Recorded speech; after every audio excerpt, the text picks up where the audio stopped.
Thank you very much. You're very kind. Yesterday was a big day. As I said, I got elected majority leader. You got to understand where I come from. I'm the grandson of a cattle rancher, the son of a firefighter, and I had the opportunity to run for majority leader. Only in America do we have this.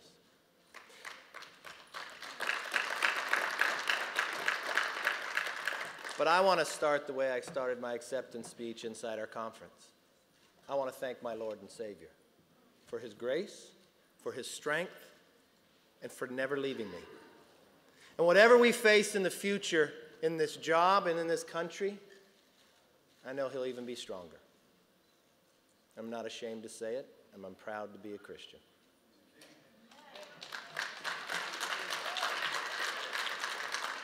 I want to tell you a little bit about my walk, a little bit about my life.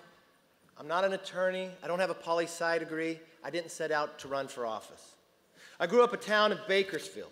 If you know this town, it's a shanty town in the Grapes of Wrath. It's in the Central Valley of California. It's like many towns across America.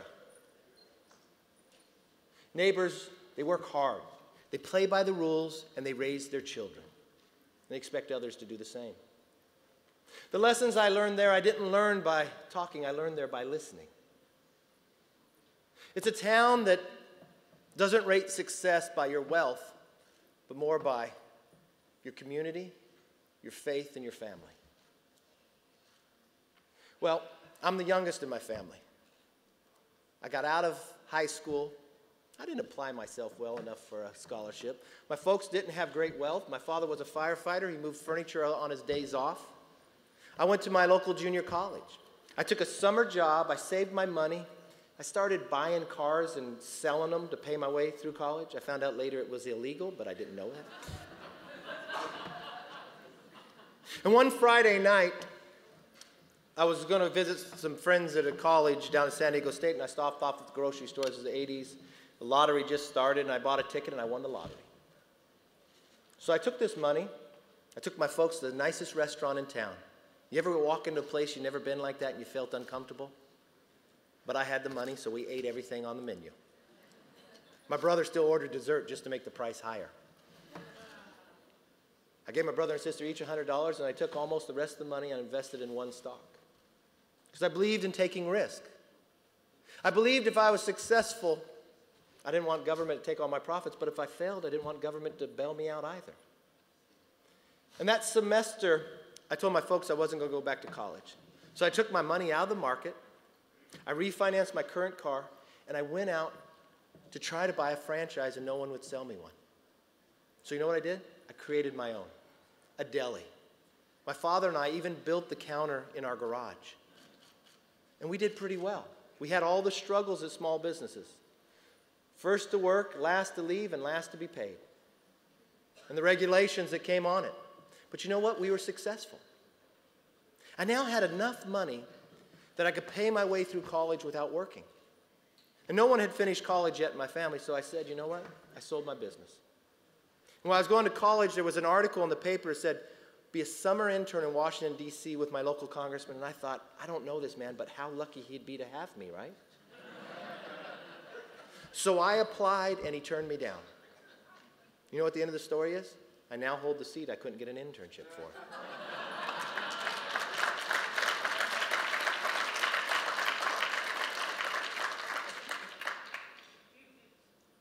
I feel very blessed. I married my high school sweetheart, and we have 2 kids. We know the struggles we go through. There's like everybody else in America. I'm fortunate enough that my constituents lent me power to represent them. I got to work inside Washington. I go home every weekend. I sleep on a couch inside the office. I don't want to become Washington. I want Kern County views to become Washington. They asked me yesterday, what would you do differently as majority leader? We're going to have the courage to lead, but the wisdom to listen. Sometimes Washington doesn't listen. So if you're ever in the Capitol, I want you to come by the office. Because inside my office, I have a friend of mine. You ever heard of a guy named Steve Penley? He's an artist. He's painted me two pictures. One's Abraham Lincoln that sits behind my desk. The other is Ronald Reagan. And there's many times at night you sit there and you ponder and you're reading and you wonder, what would these two great leaders' advice be for us today, for America and all of us? And I thought for a moment, I think there's three things Lincoln would tell us. The first thing Lincoln would tell us is, believe in the exceptionalism of this country. And I think one of the places you can look to that, the Gettysburg Address. You all know the beginning of Gettysburg Address, right? 77 years ago today. But you ever read through the rest? Our forefathers brought forth a new nation, conceived in liberty and dedicated to the proposition that all men are created equal. You read through it and he says, but if we fail, government of the people, by the people, for the people, shall perish from earth. We weren't the strongest nation at the time, but he said we're different than others. We're conceived in liberty, and we're dedicated to the proposition that everyone's equal. But if we fail at this, England and France could not solve the problem, only us. This one summer I was in Israel a couple years ago, and I was meeting with Sharon Peres. We were walking through Jerusalem, and he turns to me and he says, you live in the greatest country that has ever been on the face of the earth. Think of how powerful that statement is from someone who is not an American, someone who's the president of another country, saying about us. And I said, oh, thank you. I got very proud, put my chest out. Thank you very much. The president says, do you know what your greatness comes from? It's not for what you take, it's for what you give. You will give the ultimate sacrifice of life so another country could have freedom. And with that freedom becomes human rights and an economy. And I paused for a moment and I thought, think about it. Since we became the world leader after World War II, has there ever been another world war? No. There's been conflict, but not another world war when we lead. There's never been another country or society like ours. And we should not be ashamed of that. We should lead with that. The second bit of advice I think Abraham Lincoln would say, he gets elected in November 1860, sworn in March 1861. In those few short months, 7 states leave the Union. And I've read all of Lincoln, I've studied him greatly, and never once have I ever heard him say it was Buchanan's fault. Have you? Lincoln would say this, take for where you are in today and walk forward and find solutions.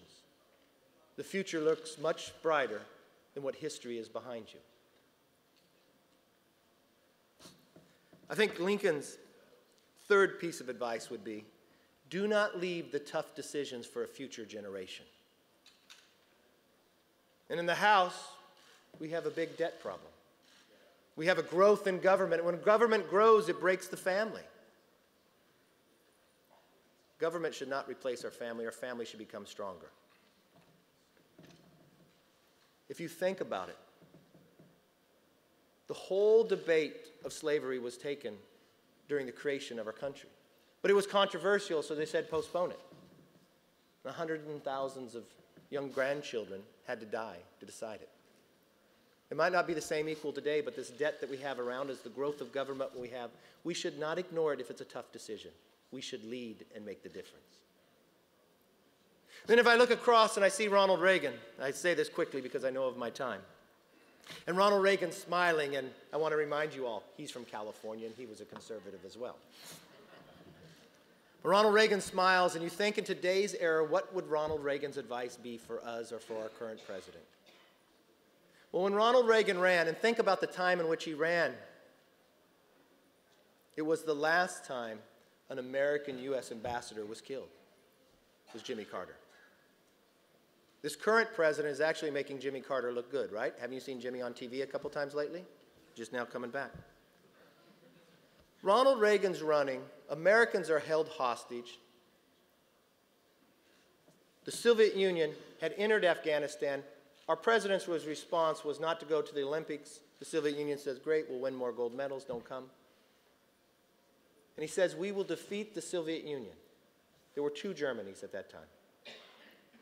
And all the press comes to him and says, well, you got to have a plan. You got to have it all written out. How can you defeat the Soviet Union? And you know what Ronald Reagan said? 4 simple words. We win, they lose. He believed it, they believed it, America believed it, and we won. Those 4 little pieces of advice, I think, would go a long way today. I want to leave you with this. I know we're frustrated. I hear the message, and I want to pledge this one item to you, the same thing I pledged inside conference. We will unite, we will have the courage to lead, and the wisdom to listen, and we will turn this country back around. Thank you very much, and God bless.